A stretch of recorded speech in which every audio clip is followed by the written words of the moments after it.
Ivan will just show up in a dark hallway station, just fully dressed. Dude, last night when that call came out, that wreck came out, you were in the living room before I even came out of my room, which never happens. I'm usually the first one. I think Ivan sleeps like fully clothed. Oh, 100. With his glasses on. You sleep with your door open, don't you? Yeah. Dude, what if somebody comes in and murders everyone and they're like, I gotta go to the door that's open, and you are screwed. 2181 into 14, engine 4, squad 1, truck 1, structure fire. We got West Fire out on a fire at the West Fertilizer plant. They just advised that something exploded there. Made steak Sammy's. I saw. Thanks for that invite, though. Okay. Appreciate that was that. awesome. They were good. I'm glad we're close enough for you to invite us over for dinner. I made like actual chimichurri sauce. Like, I know the one you made was actual chimichurri sauce. No, the one you made was actual You just chimichurri put sauce. a shit ton of cilantro in there. I only put like, it said a quarter of a cup, so I just like grabbed a little bit and I was like, all right, that looks like a quarter of a cup. That's way Heath's too much favorite. cilantro. That's Heath's favorite thing is cilantro. Tastes like soap. Oh, yeah, no, I didn't do anything today. I took a nap, and then I folded laundry for like 4 hours. 4 hours? Yeah, we had that much.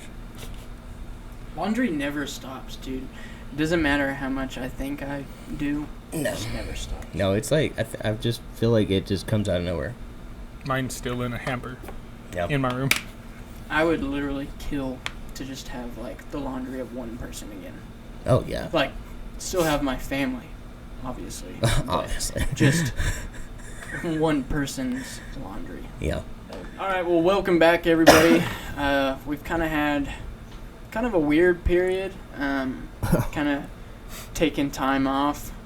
Nate is enjoying the new baby, and all things that come with that. Yeah. So, I mean, it's just been difficult to get in here and film some episodes.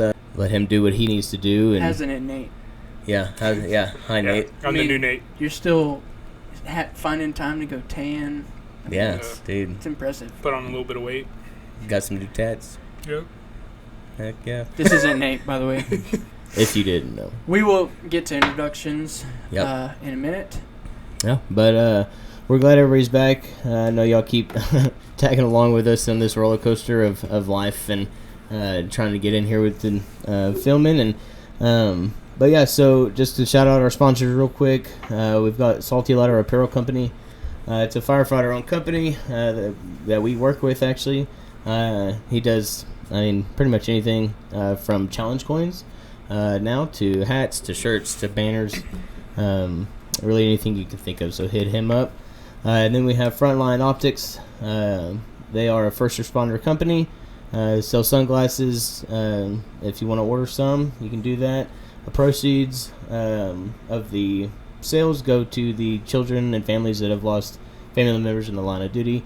Also, if you pay $12, you can get a new pair, no questions asked. So just type in the word engine at checkout and you can get a 15% discount. So we appreciate them and all of the things that they do. So we'll just jump right into getting to know this guy right here. This is Ivan. He's he's rookie on our crew at our station, and we're excited that he's here. So we're gonna kind of let him tell about himself and go from there. So, Ivan, the floor is yours. As you heard, my name's Ivan. Started 3 months ago, yesterday. I didn't even want it.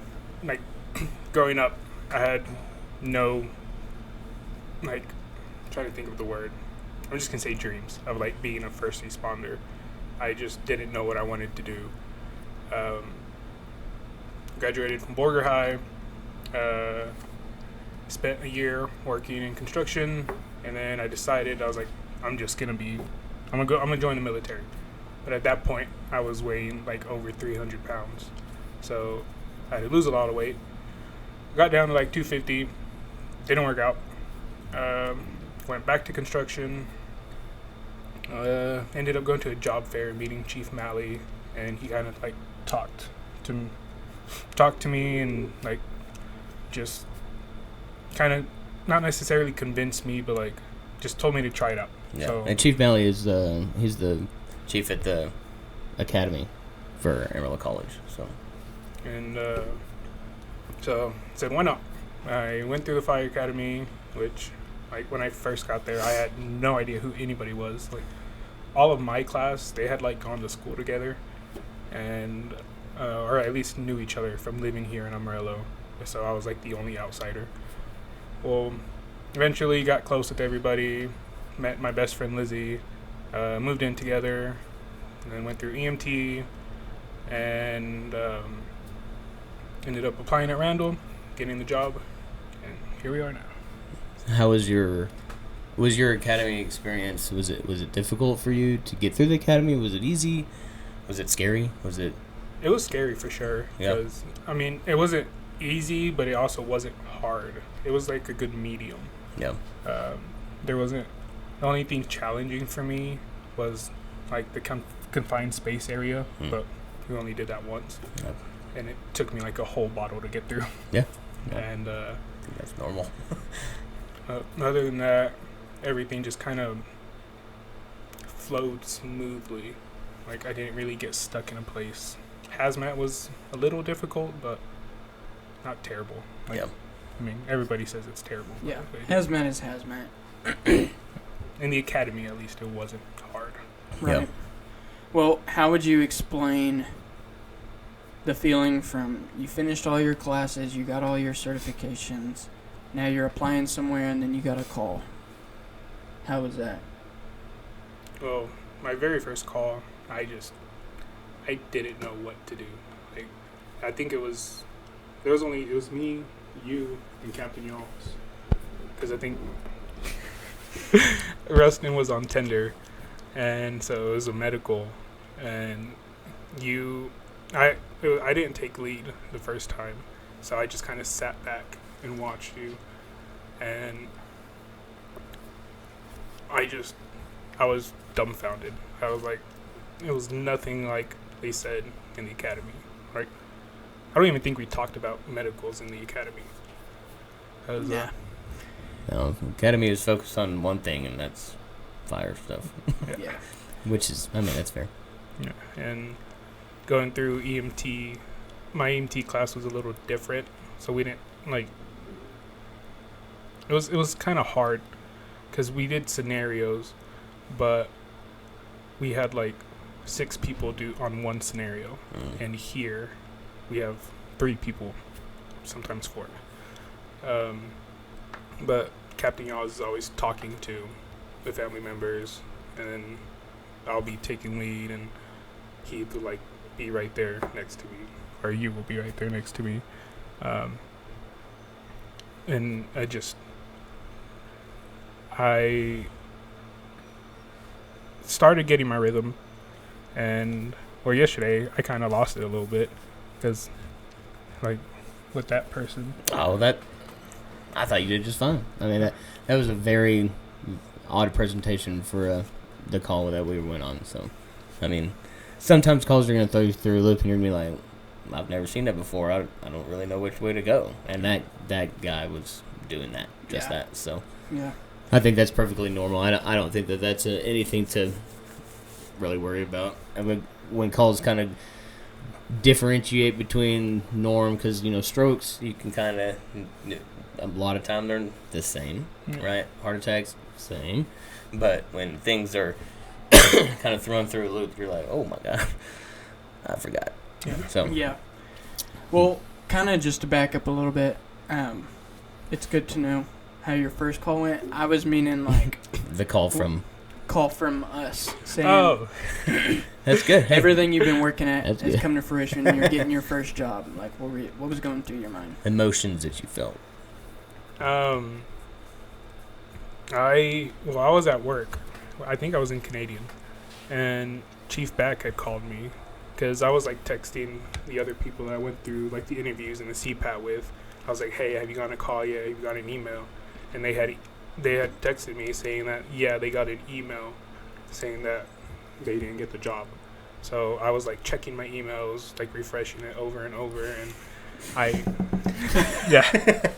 hadn't gotten an email. So I was like, kind of scared on what was going to happen. And well, I think it was like around lunchtime, Chief Back called me. He's like, hey, what are you doing? I was like, nothing, I'm eating lunch. He's like, I'm "Oh." stressing out a lot, actually, Chief. Thanks. I was like, I'm just eating lunch. He's like, all right, well, I just wanted to let you know that we would like to offer you the job. I was like, and I just kind of, I was shocked. So I didn't really say much. I was just like, oh, thank you. And he was like, all right, and I'll message you or I'll email you here in a little bit about everything you need to do to get ready. I was like, okay, thank you. And then I hung up, and I was like, wow. I was like, I got the job. Yeah. Whoa. Yeah. That's And- awesome. Yeah. I think that's kind of what everyone feels. Mm-hmm. Now, fast forwarding a little bit, you talked about like your first call, but a lot of us were your instructors. When you actually started to work, I mean, we got you gear, and you started getting the layout of the land, per se. I mean, what did you think? I mean, was it what you were expecting, or was it not? It wasn't what I was expecting at first, because like I remember going through the academy, y'all were only on 12s at that point, and so like y'all had A shift and B shift, but y'all didn't have a C shift, so it was like 2 big shifts. And I know you had work 12s, you go home, you spawned at night, and well, y'all eventually switched to 24s, and that's I got on when y'all were at 24s, and noticed like I didn't know how many like people y'all had on a crew at like during 12s, but during 24s I seen it was like only 4 people like at each station, sometimes only 3 people station. And it's not as busy as I had thought it would been, but I mean I'm not complaining about that because we still have busy days. And but I think the call volume is pretty good. We're at like what, 1,400? Something like that. I don't even know. I think last time I did my report it was like at 1,400.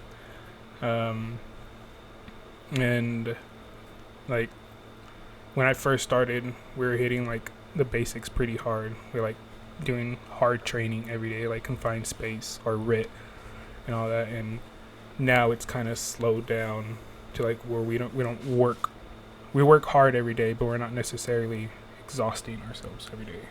Like we'll do classroom, or we'll just do like simple trainings, like masking up or something. And but it's not what I expected, but I'm completely in love with it. Yeah. That's cool. That's good.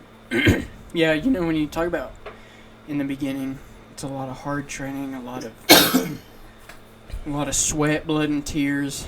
And honestly, we've just kind of every crew's different. Mhm. The biggest thing is, I mean, we want to kind of see where your threshold is. We want to see, I mean, we see it with a lot of people is like if you're just gonna give up, Yeah.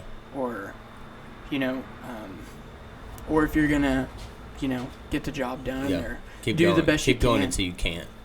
Yeah, and we're not expecting people to kill themselves, but Don't you know, pass out on us, but simulating stress, Yeah. you know, and simulating, you know, seeing where their physical fitness is at, seeing how, you know, if this is, you know, you have guys that, you know, they think that they can get by with an injury that they have, and, you know, it turns out they, you know, they figure out that they can't. Yeah. So, yeah. I think it's a big benefit for us knowing that you were gonna come on our crew, and I'm not sure if you're talking about, you know, when you were working with every crew or if like after you had came on shift with us, but that's kind of where our heads are at whenever we get a new guy. It's just really just start testing physically, start testing mentally, Yeah. kind of jump in with both feet. Mm-hmm. And because no one wants to find out that this isn't for them when like actual lives are at stake, Yeah. or something is on fire. Yeah. I wouldn't want that for myself. No, I and wouldn't. I don't wouldn't want that for me anybody either. else. No. So. No, I really think that you got to hit the ground running because, I mean, it is physical and it is mental, and so where is that point that, you know, you're gonna find yourself, and then how far are you gonna go? Are you gonna exhaust yourself, or are you gonna, you know, reel it back in, calm down, and get the job done? And so I think that's a big thing. So. I kind of have an idea of where my threshold might be, just because off of that call off the loop. Oh yeah. And I didn't say anything, and I was like dying. Yeah. I was like, I couldn't catch my breath at all. 100 degrees outside. I mean, it was 45. I don't know if it was 45 minutes. It was a good 30 minutes. I mean, it was a while. We were out there for a while. You know, yeah. Cutting up a car. Yeah. So. Yeah. I mean, we were out there for a minute. And 100-degree weather. I mean, over 100. I don't know what it was, but we had a lot of 105 days. And I think we were sitting out there for like almost an hour before we started. Yeah. You know, doing the recovery, but that's the biggest thing, and it shows us where we need to work, shows us where we need to work with you on. Mm-hmm. It tells you a lot about, because whenever I first started, I thought I was in pretty good shape, you know, for the academy standard and doing that stuff. But then, you know, you took your EMT after. I was the same way. You start you shift gears into that medical side. Then you kind of start forgetting what it's like to have your gear on, forgetting what it's like to be breathing through an SCBA. Yep. Just stuff like that. And we do have a lot of guys, you know, that come through and they do really well on a CPAT, but, you know, we get calls and then the additional stress of their first couple of calls and, you know, it throws them for a shock. And I worked on an ambulance for a year after the academy, so yeah, I hadn't been in gear. I hadn't done anything. So you had the stress level, but you didn't necessarily have the physical strain that kind of comes with it. No, and I completely had forgotten everything that came with being in gear, and I mean it's that much harder, and so but I think it's just an important thing to really hit that ground running. Yeah. So. Yeah, and I can say that I love getting rookies. It's a challenge to myself. It's a challenge for us as a crew that had already had a dynamic going. Yeah. We had a previous rookie, and you know we get cycled through to a different one, and it's a different dynamic depending on the person. And I'm not saying that you just rewrite the whole script, but what works for this person isn't going to work for that person. Right. Yeah. Yeah, I mean, so and that changed the whole training dynamic of our crew. Oh, it did, 100%. Yeah. I mean, I have no complaints about anybody on my crew. Yeah. Like, everybody has been extremely helpful. I mean, y'all pulled stuff out of me that I didn't know I had. Yeah. And even physically and like emotionally, like I've started talking about my feelings to y'all, and I've never done that to anybody. And like, y'all know the whole thing going on, and I just I've never talked to anybody about that. That's cool, man. That's what it's about, dude. And anybody that's out there that thinks that these new guys, well, I don't need to know their name until they've been here a year, until they finish their year. And I think that is just a thick tradition that is kind of making its way out in the fire service, but because honestly, I mean, we're young. Well, me and Ivan are, but all right. People don't want to, be treated like shit until they develop a relationship and someone says that that's a year. Yeah. You know what I mean? People want to develop relationships, and people want to know that that they're valued, especially the younger generation. They just want to know what they're doing is important, and if you don't make them feel that way, then why would they want to learn? You're going to go through people. Nowadays, people are just going to leave. Yeah, and it's a perpetual cycle, because, you hear these guys, and they're like, well, that's the way I was treated. Yeah. So it's only fair. It's like that big brother, my middle brother would always talk about how my older brother did that to him, so it's only fair that he does it to me, right? But you know, the cycle will never end with that kind of mindset. Right. So. Yeah. Exactly right. But I kind of wanted to bring up the topic, Rustin. How did you? So you said that this is kind of your first rookie. Mm-hmm. It's just been dedicated on your shift without a lot of moving around. You know, what is some hurdles that you had to jump preparing yourself to be a mentor? Really, I think one of the biggest hurdles that I've had to kind of get over is that I'm no longer the bottom guy, and so it's hard for me to delegate things to you, you know, and having you have these experiences, because I've only been doing this 3 years, and so it's gone by quick for me, and so, and then being, you know, even some confidence with trainings, you know, I know what I'm doing, but how do I get the point across of how to do this training or how to do this skill the correct way, you know, and maybe my way won't work for you, and so I've really had to kind of see how you learn, kind of watch you. Yeah. And so, but I think that'd be the biggest hurdle that comes with moving in that line, in that way of just making sure that I know and remember the way I was taught and how to relay that. Right. And so, because I don't want to show you the wrong way or the way that maybe you don't learn. I don't want to do that, because then you're going to get confused. And so, but I would think that would be it. Yeah, I've been able to kind of see you kind of flourish in that area, because it's not easy. It's a lot harder than you think it is. Because, you know, a lot of people just think it's a lot of pointing, do this, do that, do that. But, no. you know, if you're really trying to get good firemen out of the process, like a fireman that will understand why it's important to learn the basics, why it's important to, you know, nail that stuff down rather than just a robot, you know, teaching them how to think, not just what to think. Right, yeah. Right? And that's something that I'm in the same boat. I mean, we don't have just bukus of experience like some other departments. If you were going to be in a mentor position, normally, you know, you have a lot of time on the job, and that comes or that brings experience, and that's just not the case in where we're at. Someone has to do it. Yeah.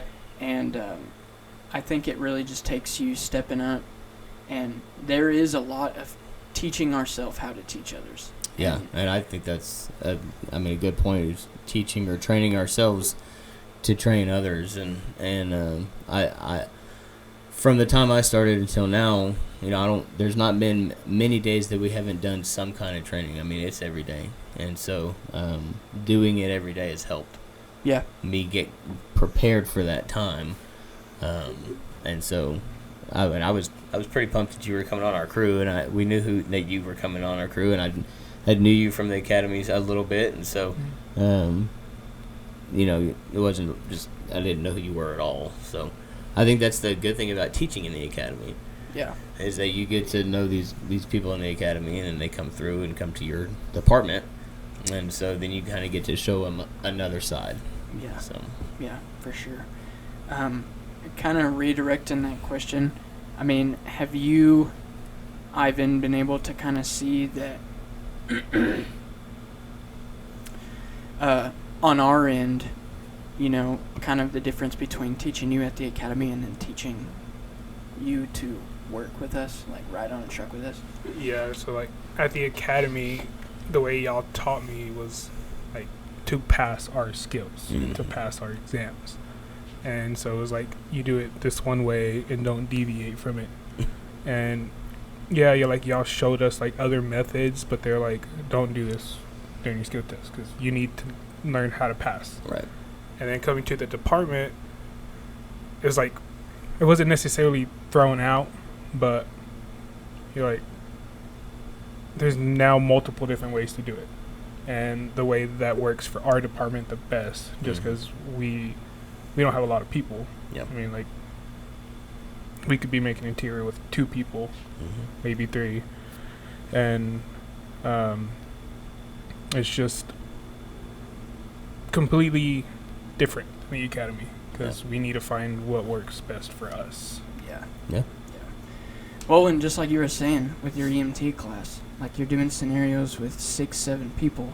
I don't know of anywhere that has an ambulance that fits 6 to 7 people that are just climbing all over this patient as soon as they get there. No, it's 2. I mean, 2 max, and the fire's there. Yeah. Then you have your 6, but No, I mean, the first time I advanced an 1 3/4 line into a concrete building with concrete floor, and I had like 4 or 5 people. yeah, You know, like, I do not do that at work now. yeah, I had to find a different way. It was a shock. And even at the first department I worked at, like, you were making interior with a captain and yourself. mm-hmm. And, you know, if there's not that understanding of, like, look, this is real now, okay? Like, you are now getting paid to do this. You are wearing the uniform and the fancy badge on your chest. Mhm. Like, you have to get it done. Yeah. You know, you can't just say, well, I learned with 3 other people. Yeah. Like, you have to find the way to do that. And either you ask somebody or you go out and look and figure out a way that it works for you. And we try to keep it an environment, and I hope that you've seen it on our shift, that, like, you feel like you can come and ask stuff like that. You don't have to go look for it for yourself. Yeah. Does that make sense? No, we want you to ask us questions. Like, I mean, me and Heath, we thrive off that. We want questions, and hey, can we work on this today? And hey, can we do this today? Or what do y'all think of doing it this way? Or whatever. I don't think me and Heath have any problems with that. Yeah. What I do have a problem with is we get another rookie, and then all of a sudden you're put into the mentorship role, and then you start just making stuff up because you don't know. Right. You just start making stuff up because you lack confidence because you never ask those questions. Yeah. You know what I mean? Yeah. Because then that's affecting him, and then that may affect his rookie whenever he gets it. You know what I mean? And then all of a sudden we have a culture of people that just don't know what the hell's going on. Right. You know? And I mean, y'all have kind of exposed me to that a little bit with like the ride along that we had, and then that volunteer rookie, where y'all told me Sorry. that I was gonna be in charge of them for like the day, and I didn't know what to do because I was still trying to learn everything myself. Mm-hmm. And well, I mean, it wasn't as bad as I thought it was going to be, but it's still scary because you're having to train somebody when you have barely started to scratch the surface myself of what I've been doing. Yeah. Well, we have a ride along on Sunday too. Here we go again. Yeah. And it will just continue to happen. You know, if you ever find yourself in a spot where you feel like they're not putting new people around you, I think you really need to look in the mirror because, I mean, to me, that is, people can't trust you with new people. Yep. You know, for our young that we're raising in the fire department, and that's not a good place to be in. Yeah. So I mean, it's a good thing. It's a good thing to be nervous. You know, it's a good thing to be, or it's okay to be nervous when you're stepping into that role. There's times when I'm nervous, but I mean, because I'm like, you know, I know it, but it's like. But now I have to. But now I have to know it, and I have to show you, and so it's a completely different ballgame, and so Yeah, for sure. But especially with those ride-alongs there in the academy, just like you were, and so just take your time. I mean, just, you know, it's okay. Yeah.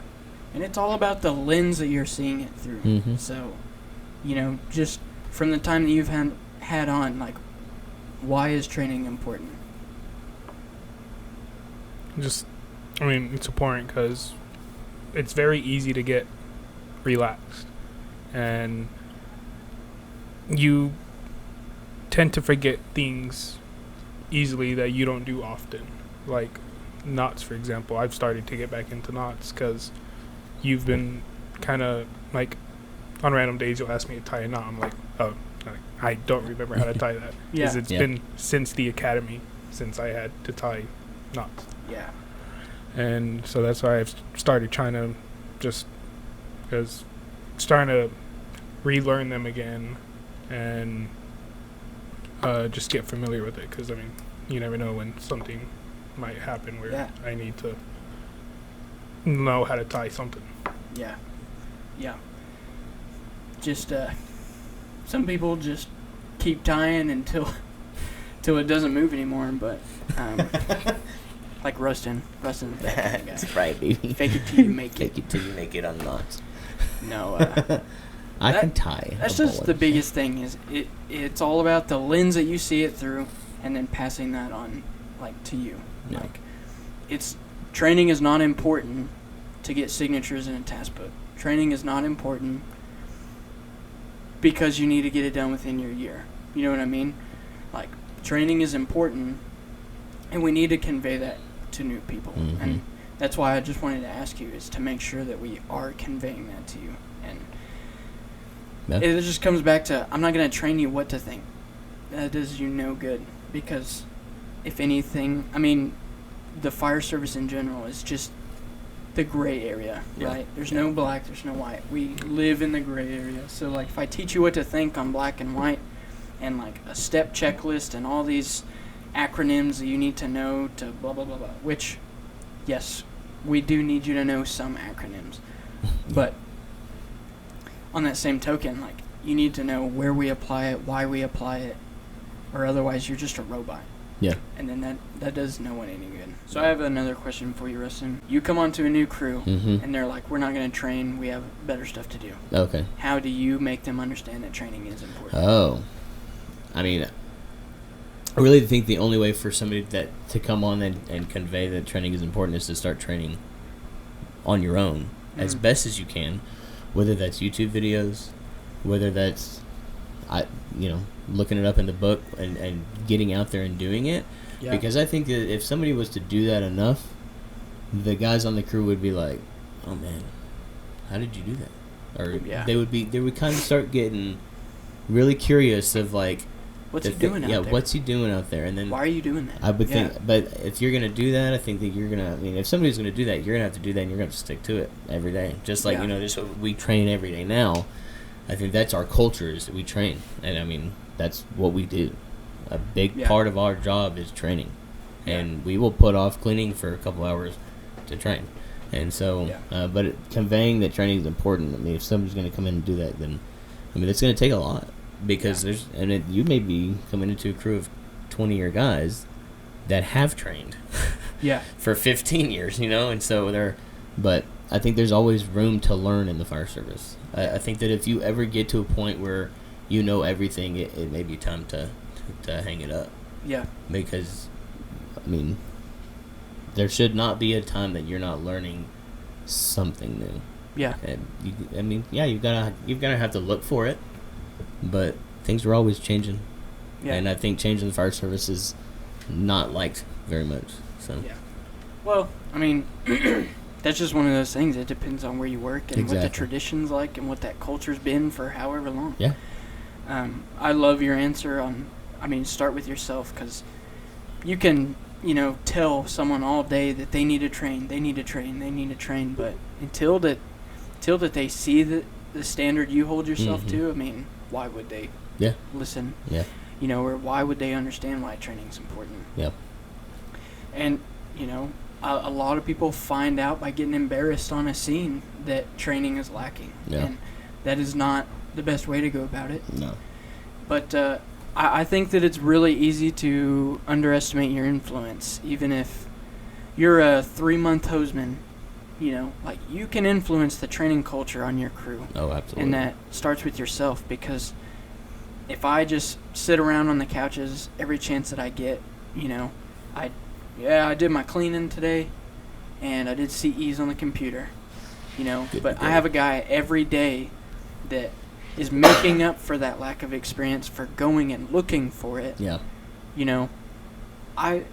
I don't know of a lot of firemen that would be okay with, looking themselves in the mirror. yeah, Just seeing a new kid out there that doesn't know anything. Well, it looks like he's got something figured out. You know what I mean? You can figure a lot of things out on YouTube. I figured out how to change some stuff on my lawnmower. So Yeah. I took that thing apart by YouTube. So Yeah. you can learn on YouTube. Yeah. It's possible. That's what's crazy is we live in the time where, like, it is all tangible. Like Yeah. anything you want to know about, learn Mhm. about, get a certificate, whatever. Yeah. Like it's out there. You just have to go look for it. And I mean, generation now, that's a lot of times that's how they learn, by Mhm. watching a video and then going and doing it. I mean, Yeah. I mean, there's those YouTubers that are like dads for people that yeah. here's how to change a tire. Yeah. Here's how to Tie a change tie. a smoke detector. Mhm. You know what I mean? Yeah. Because it's not these kids' fault that they were never taught that. It's just Yeah. their problem.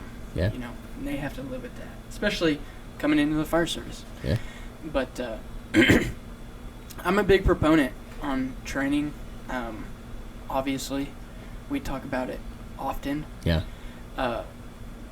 It's just I've been embarrassed a few times, and I've realized where I'm lacking. There's Yeah. just so much stuff we have to do, especially at a department like ours. You know, we cover a lot of area for 2 stations, and not a lot of people are going to show up if something big comes out. And Yeah. you have to. There's nowhere to hide. No, I mean, no. There's yeah. really not. And if you are lacking somewhere, everyone's going to know it. Mm-hmm. And especially the public. And it's just, we have one of those few jobs that you 100% influence how good you are at your job. Yeah. And that is how much work you put in. Yeah. You will get what you put out. You know, there's been incidents where we've just never seen it before. Mm-hmm. You know, and then that just, the conversations that we have, and training can happen anywhere. Oh, You yeah. know, I don't know how many trainings we've had that are just in the cab of the truck after a call. Oh, right? yeah. I mean, you've seen it. Yeah. Inside, like we run a medical and then we get back in the truck.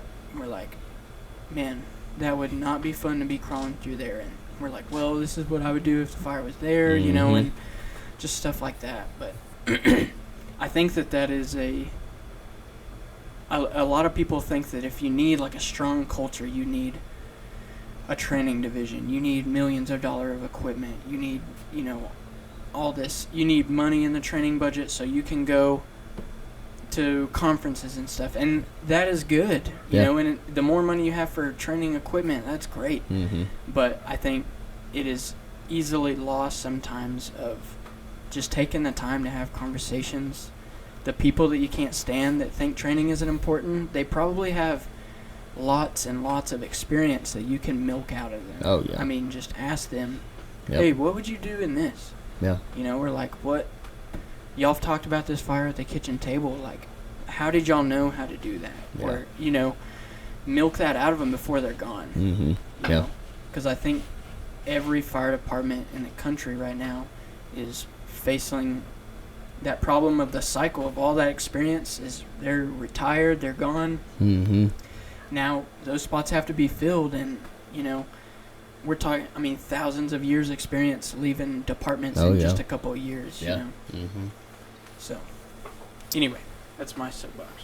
I think Go ahead. I think that you have done a good job on portraying that training is important. Like those scenarios that y'all had me do. I don't think Rustin was there for either of them. You and Cap were. It was It's probably on vacation. Probably. probably eating fish without us. I won't agree again. Where, like, we were just inside doing something, and then all of a No. sudden, y'all are telling me get dressed, and like we're responding to a fire, and like the very first one, I had no idea what I was doing. Like my radio wasn't turned on. Cab's over here relaying like messages over, like saying there's people hanging out of a second-story building, and I put the ladder on backwards, Yeah. and It was all pretty that. rough, but Yeah. I mean, I was glad that it happened in training. That's really the time to do that, though, is in training, so that you can train over that, right? Mhm. And remember what not to do. I can't tell you how many times I've messed up in training, but that's the place to mess up, is training. And we did another scenario, and it was like, I think it was like a month later, and I was not expecting it at all, because it was like 8 o'clock at night. I had just gotten out of the shower, and all of a sudden I walk into the living room, and he's like, all right, get just, we're responding to a fire. So I get all my gear on, and we have like a 3-second response time. I'm over here trying to put my gloves on, put my helmet on. Yeah, the location was like in the parking lot. So. I was there for the first one. Oh, you were? Thanks for remembering. Appreciate it. Sorry. But and like I still hadn't turned my radio up because it all happened in like 3 seconds. I'm trying to get everything ready, and I hear Cap over Heath's radio saying, "Hey, we need a ladder over here in the back." So I'm over here just carrying ladder on my shoulders, still trying to get everything on. And he's like, "All right, climb up the ladder." And I climb up, and then all of a sudden he pulls me down because I didn't buckle my SCBA strap. And I was like, "Oh, crap." Yeah. I mean, y'all done a good job of like pointing things out and like seeing stuff that I need to work on. Yeah. Well, since I'm the medical guy, I mean, I just eat and breathe that stuff. How do you think that? How is your EMS going? Are you getting it more, or because I see you on scene, you're doing great, and so I just want to know if you're getting it, or if you're deviating to something that you've done every time, or if you do you know what I'm asking? Yeah. I think I am starting to get it. I think what kind of threw me off in the beginning was like coming from EMT, where like we mentioned earlier, we had 6 people working on one patient, and now it's like 2 people working on a patient. So now I'm having to do like the other 5 people's jobs from EMT, like on my own. No. And I think that's kind of what threw me off in the beginning. And now we've ran a good amount of medicals since I started, and I'm starting to get the hang of it. I'm starting to find my rhythm, ask questions that I've learned from like other medicals to ask. Yeah. And you've helped me a lot because, like you said, you're like the medical guy. I just like it a lot. Heath loves it too, but I like it a lot. And you like giving me all those scenarios that we've gone through, and just like asking questions over stuff. Yeah, I mean that's one thing that I think you've done really good. I can see you starting to ask questions and remember things from past medicals, and honestly, to me that's how medicals go. What have you seen that's the same? What questions have you asked in this instance a month ago that were the same? You know, because signs and symptoms of things aren't going to really change, right? Yeah. And so I can see that you're really starting to ask questions. You're looking at different things, and I can see you start to really come out of that shell. And so, I mean, I think you're doing really good at it. So I was just curious. Yeah. I mean, that's all thanks to y'all too, and Cap. He's not here. It's fine. That's fine. Because he's not gonna listen to this. Yeah, he won't even listen. I mean, we'll go back on tomorrow or on Sunday. He won't even know. So. I don't think I would have been the person I am now without the help of y'all too, because y'all were the ones who really pulled me out of my shell. And before this, like, I'm still kind of a soft-spoken person, but I know I had to turn your mic all the way up. I'm trying to like find my voice. Yeah. Yeah. Well, and it's hard if you've never had to do that. Before. Yeah. It's like, wow, I've never done this before. I don't know how to do it. I mean, medicals are just hard in general because you have to talk to somebody like you've known them their entire life, and you know their medical history, or you're asking questions about their medical history, and you've never met them before. So, I mean, that's a difficult thing, and I mean, EMS hurts a lot of guys, and so they struggle with it a lot, and so it's the more you get in there and more questions you ask, the easier it gets. So, but you're doing good. So, I know that you've been here a short amount of time, but in those times that you have been kind of in a mentor spot for a shift or whatever, when we tell you if you got to ride along, I mean, what have you seen so far that, let's just say, you're a year in and one of us leaves and you get another rookie? What is it that you're going to make sure that gets passed on to them? And, you know, like, what are key things that you're going to remember from your time of being a rookie? Just the importance of being able to ask for help, and like knowing when trying to see how to word this. Like, knowing your limit and knowing when you need to ask for help. Like, I mean, I'm just gonna say like advancing a hose line, like that gets pretty tiring. And I know we're only gonna have like, say we make interior with like 2 people. Cap's gonna be doing his other thing, and you'll be doing like the brunt of the work. And you just, I feel like me, I have a hard time asking for help, and so, and y'all have kind of shown where I need to, and if we get it right along, and I can kind of see them struggling, I'm just gonna like tell them like, hey, do you need help? That's like the most important thing for me. Right. Because Yeah. I've never had to ask for help in my life, and Well, it's crazy. It's like a profession that is predominantly men. You know, Mhm. like none of us like asking for help. None of us like being like, I actually don't know how to do this. Yeah. And I think that's something, I mean, I've struggled with in the past, and I think we all do, but especially doing it in front of you. Mhm. Like, that's where I've learned that that's how you build that environment of making you feel like you can say, hey, I'm not going to get crucified if I'm like, I don't know how to throw a ladder. I don't remember how to do it.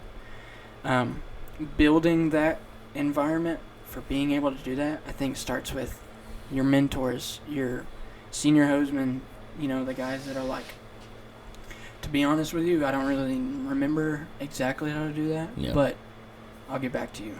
Or let's go try it. Yeah.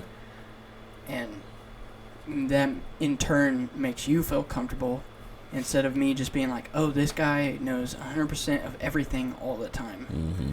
because it's not true. So, Yeah. What's I mean, I know you haven't had just a lot of like rough calls, but you've had a couple. How have those been on you they've been mentally?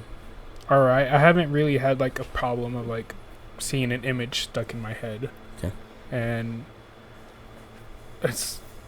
but then again, throughout my life, I haven't really been like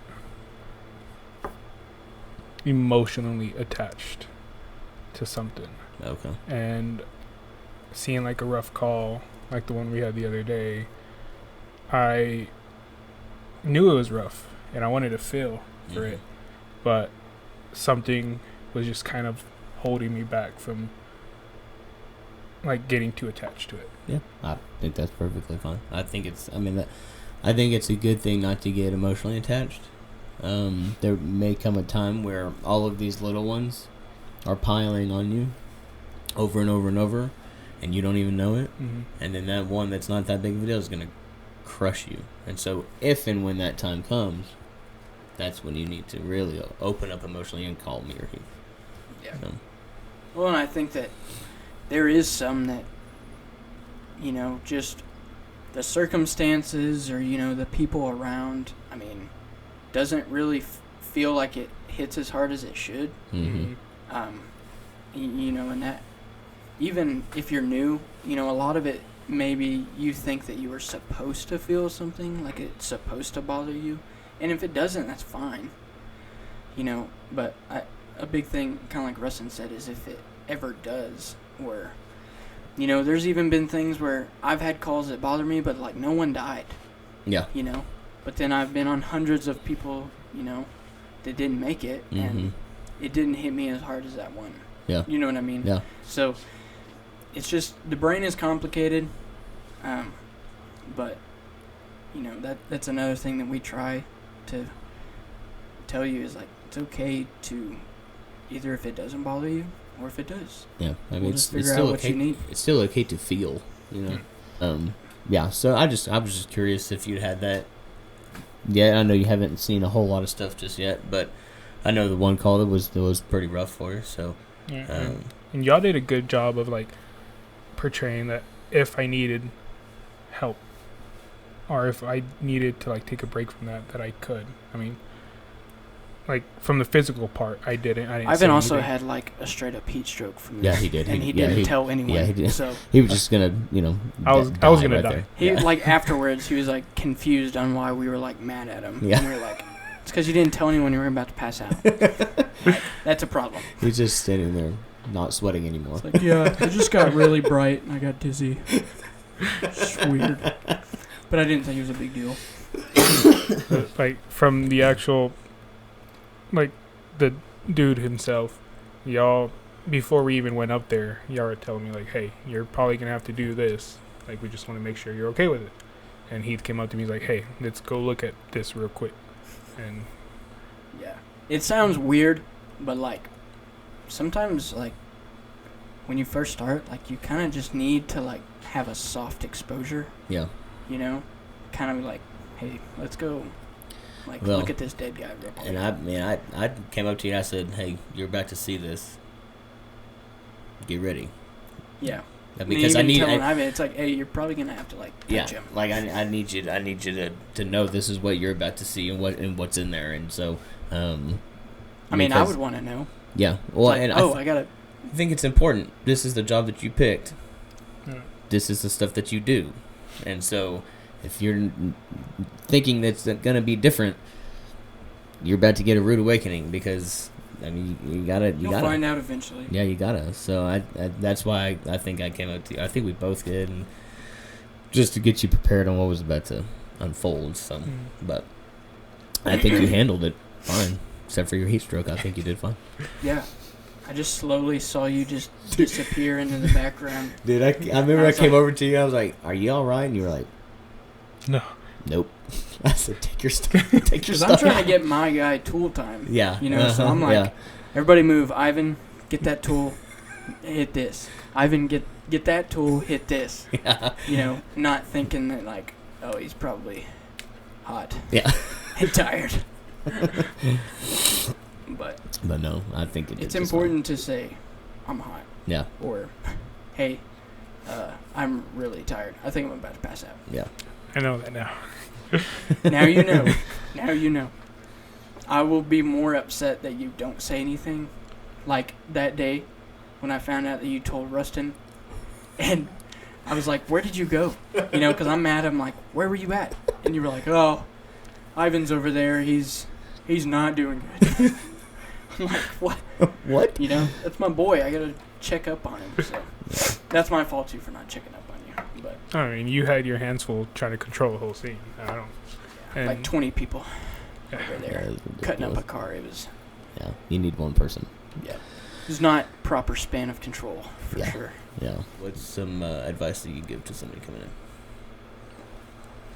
Don't necessarily throw out everything from the academy, but learn what your department needs. Like, you'll have some departments that have like two or three trucks in a station, or you'll have some where and they're fully staffed, and then you'll have some where like us, we have like 4 trucks in our station, but we only staff 2. And one of them is staffed with 1 person. So you need to find what your department needs, what they need to work on, and just really go from there. I think that's like the most important thing. I agree. I agree. Yeah. I was reading, shout out to Corley Moore's book, The 9 L's, and there was a quote in there of a speaker that he had went to, and I can't remember his name right now, so forgive me, but the guy was, you know, many years in the fire service. I think he was from Boston Fire, and, you know, he's a company officer, and he's like, look, if you want your new guys to succeed, just teach them their job, and teach them their response area, you know, and I think that is just kind of speaks volumes of how simple it is, because I think I'm guilty of it. I overcomplicate it. I'm like, well, he needs to know this. He needs to know this. He needs to know this. If he's on my truck, he's got to learn this.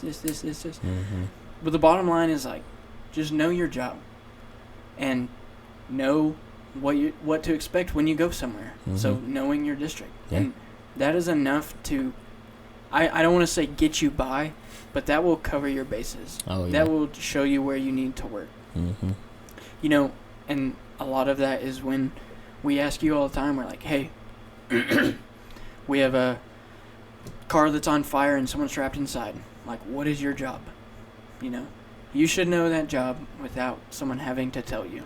Like, pretty self-explanatory. Okay. But if no one's ever told that, or if they read too deep into policies and SOPs and, you know, all this stuff that complicates things, just overcomplicates it, you know, sometimes people will freeze up or, you know, and things don't get done. But that I wish I would have known that as a rookie. Yeah. It's just know your job and know what to expect when you go somewhere. That's cool. Yeah, I like that. I do want to borrow that book when you're done with it. Yeah, ask Larry. It's his. I'm borrowing it from him. Okay. So I'm gonna borrow it after you.